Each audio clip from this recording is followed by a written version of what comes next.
Hey guys, this video is an overview of Prisma. Prisma is what we are going to be using throughout this tutorial series, so it kind of makes sense to understand what it is and what it can do.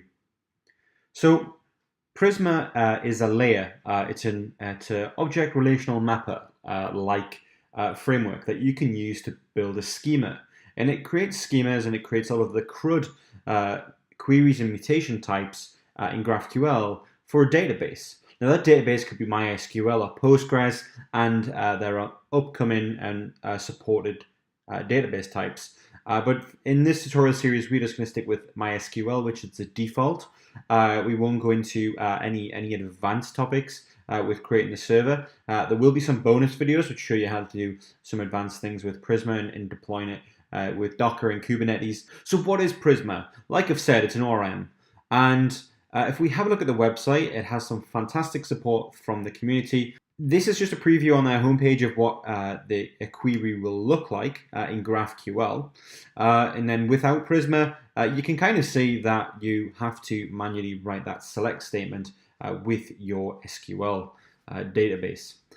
But with Prisma, they provide this nice binding. So you have this Prisma part here, a query, and then you have this type name. And this is all generated automatically from this schema you see on the right. So we write this schema, and then we run a command, Prisma deploy, and then it will generate all of the bindings necessary. Really powerful. And as we look through the next episodes, you'll see us creating a schema, and then you'll see when it's deployed what we have available to us automatically. And it's really, really remarkable. Next, we have some amazing things like filtering and ordering. So instead of writing all of the filters and pagination and all of the queries and resolvers for those, Prisma takes care of all of that. So again, with Prisma, we have this very, very nice DSL. We are able to call out to Prisma, get a query, pass in some filtered data. This is our where statement, sort of. We can say, get all posts where the author is an admin, and the title contains an argument I passed in. Then we can order them by the created at descendant. Now, what would this look like without Prisma? So without Prisma, it would kind of look something like this. And we've all wrote SQL queries that look like this. And it can be really cumbersome to maintain and manage that. But with GraphQL bindings with Prisma, you get this really nice interface. Then we have mutations, and mutations allow you to mutate and change data. So whether you create, update, or delete something, you will be using a GraphQL mutation. Now, with Prisma, it's very simple. We call mutation create post.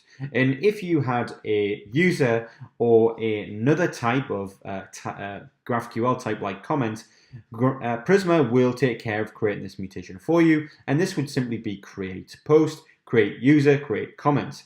And those are all provided automatically when you write your schema and deploy with Prisma. So what does this look like without Prisma? Kind of looks like this. Certainly a lot more code, and it looks a lot more to maintain as you add new fields to these database tables. You will have to update this with Prisma. That's all taken care of with the Prisma binding library. So it will just give you the ability to write something like this. Now moving on, Prisma is fantastic. It allows you to write some really simple code to provide huge benefits in the database connectivity world. So whenever you want to call out to the database and you want to provide a query, Prisma makes it very simple to do that, and you don't actually have to write any SQL. And it is truly a CRUD interface for your database, which is really powerful. Now, their site is absolutely beautiful. It provides some great examples on how you can use, and of course we have some coming soon supported database types. And getting started with Prisma is very simple, and we'll do that in the next episode. We'll follow these steps here, and we'll get our schema deployed to Prisma. Now let's take a quick look at the GraphQL API that Prisma creates for us. Now you can see we have all of these features here. We have things like a basic filter, which we've seen on the homepage. We have relational filters, so we get all users where posts are greater than a certain time. Really powerful, requires some complex SQL, but with Prisma, it's very simple to do. We can also use pagination, and we can skip and get the first or last or after with Prisma bindings. We'll do this in our example, and we'll deploy that to Prisma. We've also got some relay connections out of the box if you wish to use relay. In this tutorial, we'll just be creating all our endpoints using the simple approach and pretty much work with Apollo client. We've got some sorting, so we can pretty much sort by any of the types in the database. We've got some aggregations here on the relay connection, so we can get a count of all of the users where an email contains Gmail, for example. Simple mutations are very easy. Nested mutations, we want to create a user and then we want to create some posts that belong to that user. We can do that very, very easily. And lastly, we have subscription support. So if we want to listen for data that's coming in, be mutated, updated, deleted, we can listen for that and we can get that object, that node that is created or updated or deleted. Very powerful when you're working in a user interface to keep it up to date. And we can do that, and we will do that throughout this video series. Now, I just wanted to spend a few moments just to go over the Prisma architecture, what it is, what it isn't, and we'll have a look at some of the things that the Prisma team have done before that's similar, but Prisma itself is a GraphQL middleware. It's a database proxy, as they describe here, and it allows you to write some GraphQL types, push those to Prisma, and then you kind of have a full database CRUD API available to you with GraphQL. Then you would create your own layer in front of that, and then sort of dilute all of the query types and mutations and make those available to the end user, the end client. So what we have in this diagram here is we have a client. It could be a website, a mobile application, a TV app, a watch app, anything that's using one of the GraphQL client libraries, or standard fetch if you prefer. Then we make a connection to the server, and the server is kind of where you will write your own application. You could use Apollo Server 2 that's just been released, or you could use the GraphQL Yoga library, and that's by Prisma as well. And what you would do there is you would connect Prisma to your GraphQL server, then you would write your own schema on top of that. So you kind of have the full database model and setup, but then you have another layer in front of that. And the layer in front is your GraphQL server, and that just dilutes a lot of the API for you. Then we have Prisma, and Prisma can connect to multiple databases. You can have multiple Prisma instances within your application. So if you wish to use 3 or 4 different Prisma endpoints or different database types, you can do that. You can import and use the Prisma instance multiple times. In this video series, we will just use one, the very, very basic application, but it should kind of show you how everything moves and connects together. So have a look at their repo. It kind of does a really good job at explaining what it is and what it does. And then again, covering some of links to issues for upcoming and ongoing development for some of these different database types. They also have a great community. Their forum has always got a lot of people on, and their Slack group, as we see here, it has a lot of discussions going on, and all of the channels are related to some sort of projects that the Prisma team are working on. And it's really good to get involved with the community, ask questions over in their forum. Everyone is really supportive and helps one another.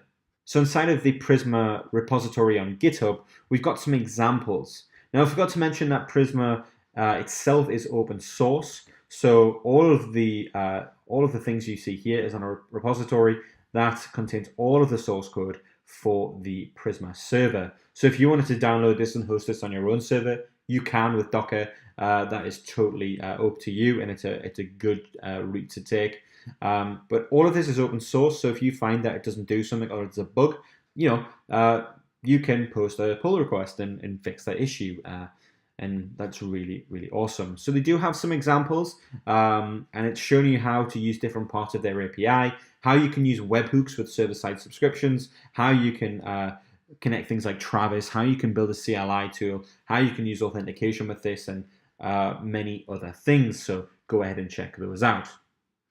Lastly, Prisma. Before Prisma, there was a company called GraphQL. It's the same team, but GraphQL was sort of the self-hosted backend as a service when those were popular, and it essentially gave you a URL, and people made requests to that. But as time went on, this sort of approach of creating some sort of layer before the database came in, that's where Prisma kind of took over. And Prisma is this new idea of having a layer in front of the database. So Prisma will create all of the CRUD API, and you will create the client-facing API.